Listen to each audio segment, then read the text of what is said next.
ಗೆಳೆಯರೇ, ನಾವಿವತ್ತು DG locker ಆ್ಯಪ್ನಲ್ಲಿ ಯಾವ ರೀತಿ ಅಕೌಂಟನ್ನು ಕ್ರಿಯೇಟ್ ಮಾಡ್ಕೋಬೇಕು ಅಂತ ಹೇಳ್ತೀನಿ.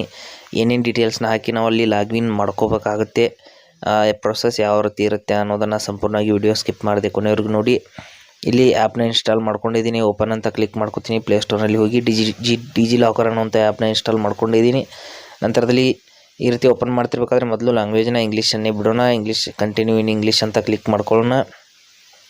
ಮಾಡಿದ ನಂತರದಲ್ಲಿ ಇಲ್ಲಿ ಕೆಳಗಡೆ ನೆಕ್ಸ್ಟ್ ಅಂತ ಆಪ್ಷನ್ ಇರುತ್ತೆ, ಕ್ಲಿಕ್ ಮಾಡ್ಕೊಳ್ಳಿ. ಮತ್ತೆ ನೆಕ್ಸ್ಟ್ ಅಂತ ಕ್ಲಿಕ್ ಮಾಡ್ಕೊಳ್ಳಿ. ಲೆಟ್ಸ್ ಗೋ ಅಂತ ಕ್ಲಿಕ್ ಮಾಡ್ಕೊಳ್ಳಿ. ಇಲ್ಲಿ ನೋಡ್ತಾ ಇರ್ಬೋದು, ಲೆಟ್ಸ್ ಗೋ ಅಂತ ನಾನು ಕ್ಲಿಕ್ ಮಾಡ್ಕೊತೀನಿ. ಮಾಡಿದ ನಂತರದಲ್ಲಿ ಈ ರೀತಿ ಓಪನ್ ಆಗುತ್ತೆ. ಕೆಳಗಡೆ ಗೆಟ್ ಸ್ಟಾರ್ಟೆಡ್ ಅನ್ನೋಂಥ ಆಪ್ಷನ್ ಇರುತ್ತೆ, ಅಲ್ಲಿ ಕ್ಲಿಕ್ ಮಾಡ್ಕೊಳ್ಳಿ.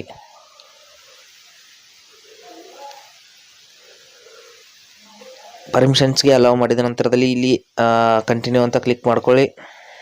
ನಂತರದಲ್ಲಿ ಇಲ್ಲಿ ಆಲ್ರೆಡಿ ಒಂದು ಅಕೌಂಟ್ ಇಲ್ಲಿ ಆ್ಯಡ್ ಆಗಿದೆ ಸ್ನೇಹಿತರೆ. ಕೆಳಗಡೆ ಹೊಸ ಅಕೌಂಟನ್ನು ಆ್ಯಡ್ ಮಾಡ್ತೀನಿ. ನೀವು ಇದುವರೆಗೂ ಆ್ಯಡ್ ಮಾಡಿಲ್ಲ, ಯಾವುದೇ ಅಕೌಂಟನ್ನು ಆ್ಯಡ್ ಮಾಡಿಲ್ಲ ಅಂದರೆ ಇಲ್ಲಿ ಕ್ರಿಯೇಟ್ ನ್ಯೂ ಅಕೌಂಟ್ ಅನ್ನುವಂಥ ಒಂದೇ ಒಂದು ಆಪ್ಷನ್ ತೋರಿಸುತ್ತೆ, ಅದರ ಮೇಲೆ ಕ್ಲಿಕ್ ಮಾಡ್ಕೊಳ್ಳಿ.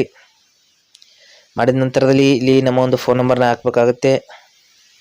ಡಿಜಿ ಲಾಕರ್ ಫೋನ್ ನಂಬರ್ ಮೂಲಕ ನಿಮ್ಮ ಒಂದು ಡೇಟಾನ ಆಕ್ಸೆಸ್ ಮಾಡ್ಕೊಳ್ತೀನಿ. ನಿಮ್ಮ ಆಧಾರ್ ಕಾರ್ಡ್ ಇರ್ಬೋದು, ನಿಮ್ಮ ಪ್ಯಾನ್ ಕಾರ್ಡ್ ಇರ್ಬೋದು, ನಿಮ್ಮ ಡೇಟಾನ ಆಕ್ಸೆಸ್ ಮಾಡ್ಕೊಳ್ತೆ ಫೋನ್ ನಂಬರ್ ಮೂಲಕ.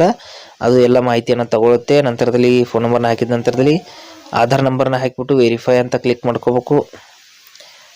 ಫೋನ್ ನಂಬರ್ ಅಷ್ಟೇ ಅಲ್ಲ, ಆಧಾರ್ ನಂಬರ್ನು ಕೂಡ ನೀವು ಹಾಕಬೇಕಾಗುತ್ತೆ. ನಂತರದಲ್ಲಿ ಆಧಾರ್ OTP ಮೂಲಕ ಇದನ್ನು ವೆರಿಫೈ ಮಾಡಬೇಕು.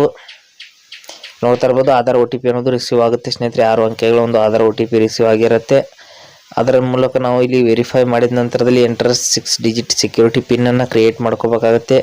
ಇಲ್ಲಿ ನಾನು ಆಲ್ರೆಡಿ ಕ್ರಿಯೇಟ್ ಮಾಡಿದ್ದೀನಿ ಸ್ನೇಹಿತರೆ, ಅದಕ್ಕಾಗಿ ಎಂಟರ್ ಅಂತ ಕೇಳ್ತಾ ಇದೆ. ನಿಮಗೆ ಸೆಟ್ ಮಾಡ್ಕೊಳ್ಳಿ ಅಥವಾ ಕ್ರಿಯೇಟ್ ಮಾಡ್ಕೊಳ್ಳಿ ಅಂತ ಹೇಳುತ್ತೆ. 6 ಅಂಕೆಗಳ ಒಂದು ಸೆಕ್ಯೂರಿಟಿ ಪಿನ್ನನ್ನು ಕ್ರಿಯೇಟ್ ಮಾಡಿ ವೆರಿಫೈ ಅಂತ ಕ್ಲಿಕ್ ಮಾಡ್ಕೊಳ್ಳಿ.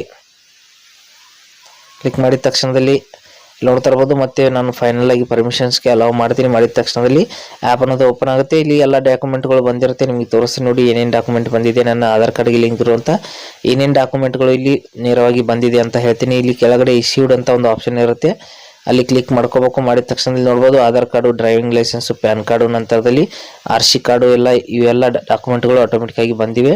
ಈ ರೀತಿ ನಾವು ಡಿಜಿ ಲಾಕರ್ ಆ್ಯಪ್ನ ಕ್ರಿಯೇಟ್ ಮಾಡ್ಕೋಬಹುದು, ಅಕೌಂಟನ್ನು ಕ್ರಿಯೇಟ್ ಮಾಡ್ಕೋಬಹುದು.